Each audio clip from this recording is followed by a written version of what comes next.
All right, we have this image over here. We want to figure out if it's a prism, pyramid, cylinder, cone, or sphere. Well, I see a circle as its base, so I could eliminate prism and pyramid, right? Prism and pyramid didn't have any circles in them, whereas cylinder, cones, and spheres do. So if this were a cylinder, it would have a circle as a base and a circle as the top. But this one just has a circle as a base, so it's not a cylinder. It leaves cone or sphere. Remember, a sphere is a 3D circle. It's essentially a ball. Essentially, so this would leave us with cone. Cone is a circle that comes to a point at the very top here.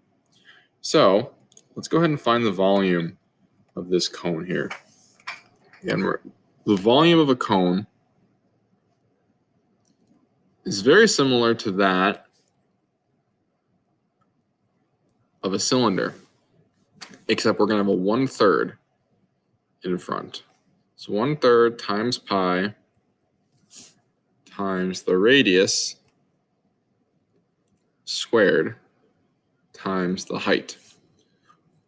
So one thing to keep in mind for a pyramid and a cone is that there's always a 1/3 in the calculation. Always, always, always that 1/3. Okay, so the height here is the 9 feet. But let's chat about something that may or may not be obvious to you right away. It's telling us that this entire length is 8 feet.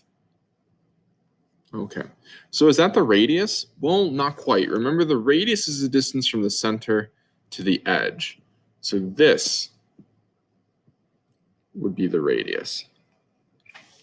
This doesn't actually look like the radius, right? If you think about it, this is the entire distance here. It should be half of this distance here. So if the diameter is what it's called, the diameter is 8, then we know that the radius would be half of that. The radius is that 8 of the diameter divided by 2. So 8 divided by 2, I could go to my calculator, 8 divided by 2. That's just 4. So I know that my radius is 4, which should make sense, right? The radius is half of the diameter. So now we have all the information we need. 1/3 times pi times the radius. Again, the radius, not the diameter, so 4, not 8, to the second power, times the height, which is 9. Okay, so we're ready to put this into our calculator. And remember, we don't want to put in the pi. So I'm going to skip over pi. I'm going to do 1 divided by 3 times 4 to the second power times 9. And that gives me 48. Remember, I said I didn't want to put pi in my calculator, but I want to put in my answer.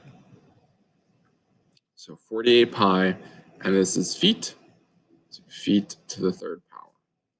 So again, to put that in a GoFormative, I have to hit this extra keyboard button, get the pi, spacebar, FT for feet, raise it to the third power. And that would be that. That's how we find the volume of a cone.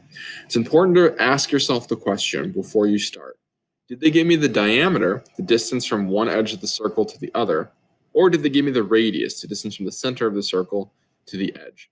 It's very important to know the difference between the two. And you have to ask yourself pretty much whenever you start any of these problems, is this a radius? Is this the diameter?